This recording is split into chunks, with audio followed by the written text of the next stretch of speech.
Republican and Democratic parties, beholden to corporations for money and power, are responsible. Washington has become our Versailles. The media has evolved into a class of courtiers. The Democrats, like the Republicans, are mostly courtiers. Our pundits, academics, economists, and experts, at least those with prominent public platforms, are courtiers. We are captivated by the hollow stagecraft of political theater as we are ruthlessly stripped of power. The role of courtiers is to parrot official propaganda. Courtiers do not defy the elite or question the structure of the corporate state. The corporations, in return, employ them and promote them as celebrities or elected officials. Courtiers in face powder deceive us in the name of journalism. Courtiers in our political parties promise to look out for our interests and then pass bill after bill to further corporate fraud and abuse. No class of courtiers, from the eunuchs behind the Manchus in the 19th century to the Baghdad caliphs in the Abbasid Caliphate, has ever transformed itself into a responsible and socially productive class. Being a courtier requires agility and eloquence, and the most talented of them should be credited as persuasive actors. They entertain us, they make us feel good, they persuade us, they are our friends. They are the smiley faces of a corporate state that has hijacked the government. And when these corporations make their iron demands, these courtiers drop to their knees.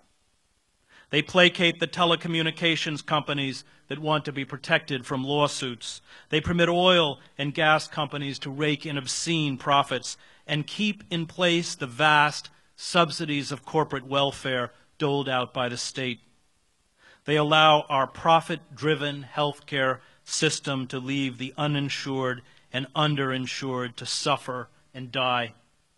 And over 20,000 Americans died last year because they could not get proper medical care.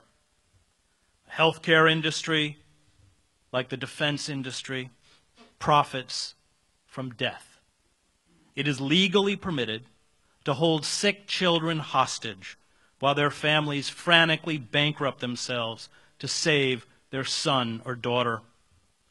Any discussion of healthcare should acknowledge the fact that our for-profit healthcare system is the problem and must be destroyed.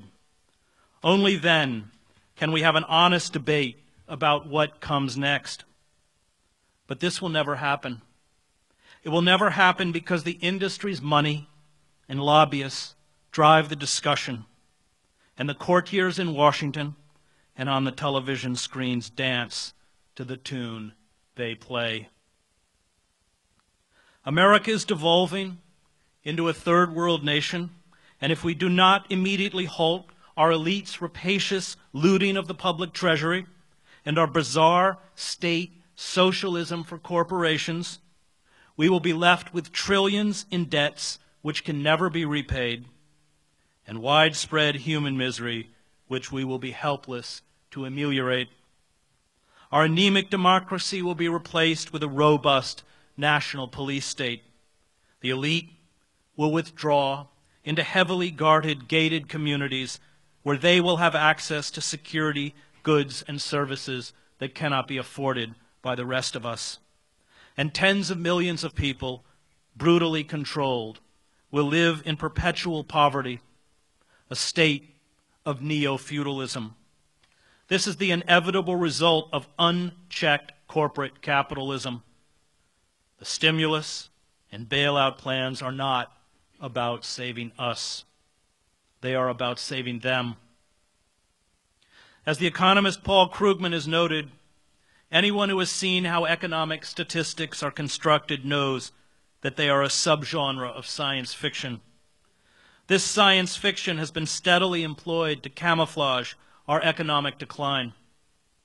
President Ronald Reagan included 1.5 million U.S. Army, Navy, Air Force, and Marine service personnel, with the civilian workforce to magically reduce the nation's unemployment rate by 2%. President Clinton decided that those who had given up looking for work, or those who wanted full-time jobs but could only find part-time employment, were no longer to be counted as unemployed.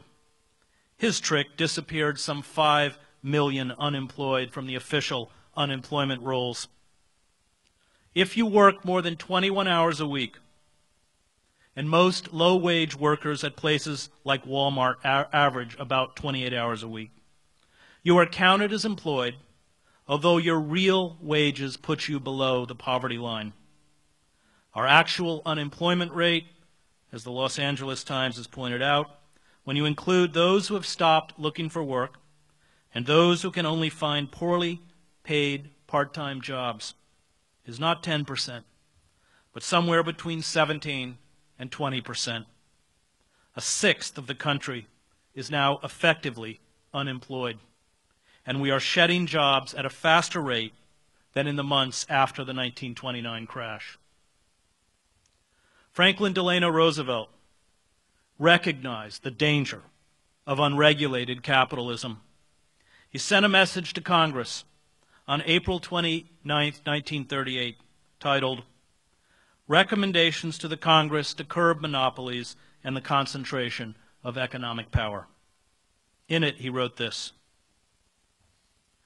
"The first truth is that the liberty of democracy is not safe if the people tolerate the growth of power to a point where it becomes stronger than the democratic state itself. That, in its essence, is fascism.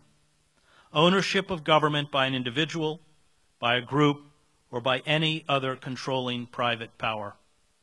The second truth is that the liberty of a democracy is not safe if its business system does not provide employment and produce and distribute goods in such a way to sustain an acceptable standard of living."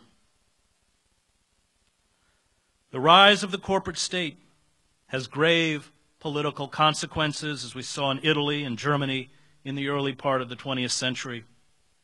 Antitrust laws not only regulate and control the marketplace, they serve as bulwarks to protect democracy.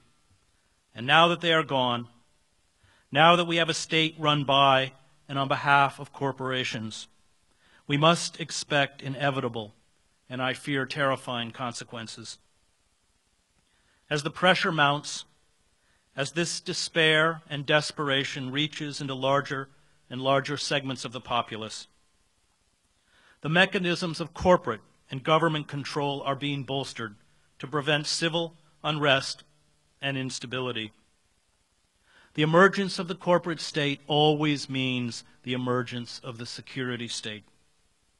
And this is why the Bush White House pushed through the Patriot Act and its renewal, the suspension of habeas corpus, the practice of extraordinary rendition, warrantless wiretapping of American citizens, and the refusal to ensure free and fair elections with verifiable ballot counting. The motive behind these measures is not to fight terrorism or to bolster national security. It is to seize and maintain internal control, and it is about control of us. Senator Frank Church, as chairman of the Select Committee on Intelligence in 1975, investigated the government's massive and highly secretive National Security Agency. He was alarmed at the ability of the state to intrude into private lives. He wrote, when he finished his investigation, "That capacity at any time could be turned around on the American people, and no American would have any privacy left. Such is the capacity to monitor everything. Telephone conversations, telegrams, it doesn't matter. There would be no place to hide.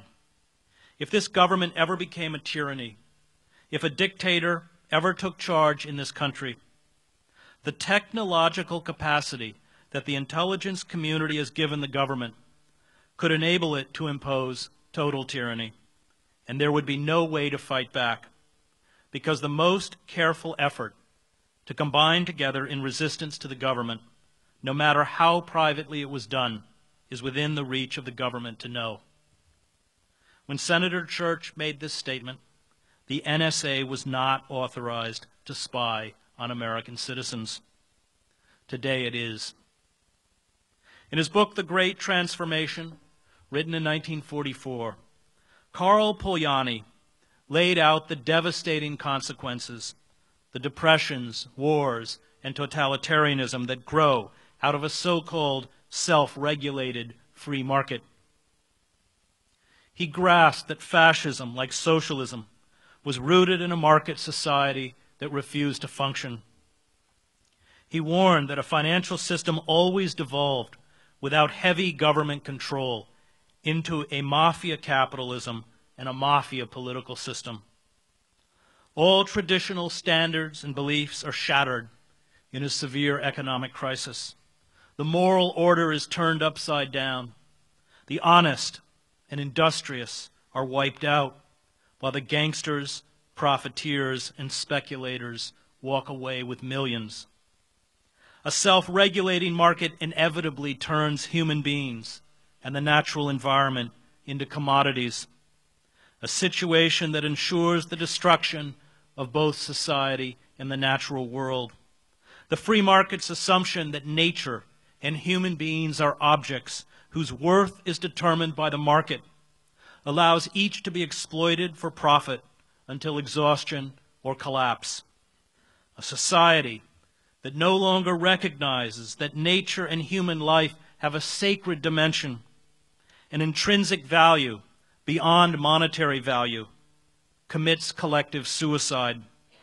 Such societies cannibalize themselves until they die. We face an environmental meltdown that is linked to our economic meltdown. Polar ice caps are melting. Sea levels are rising. The planet is warming at an alarming rate. Droughts are destroying croplands.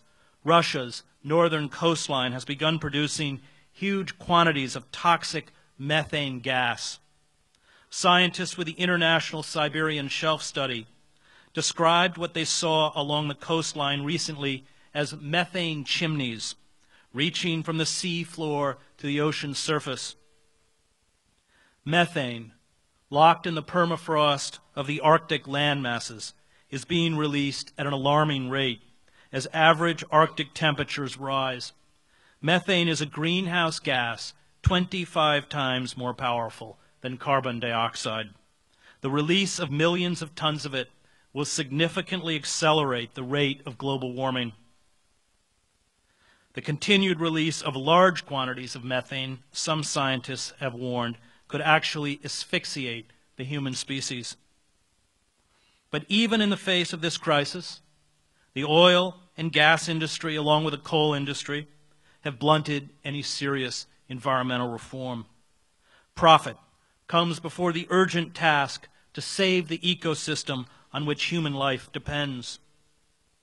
Our working class, which has desperately borrowed money to stay afloat as real wages have dropped, now face years, maybe decades, of stagnant or declining incomes without access to new credit. The national treasury is being drained on behalf of speculative commercial interests. The government, the only institution citizens have that is big enough and powerful enough to protect its rights, is becoming weaker, more anemic, and increasingly unable to help the mass of Americans who are embarking on a period of profound deprivation. We have been borrowing at the rate of more than $2 billion a day over the last 10 years. And at some point, it has to end. The moment China, the oil-rich states, and other international investors stop buying treasury bonds and walk away from the dollar, which now appears to be underway, we will have no choice but to allow the Federal Reserve to buy treasury bonds, in essence printing money. And at that point, our currency will become junk. Inflation will rocket upward, and we will become Weimar Germany. A furious and sustained backlash by a betrayed and angry populace, one unprepared emotionally, intellectually, and psychologically for collapse, will sweep aside the Democrats and most of the Republicans. It was the economic collapse in Yugoslavia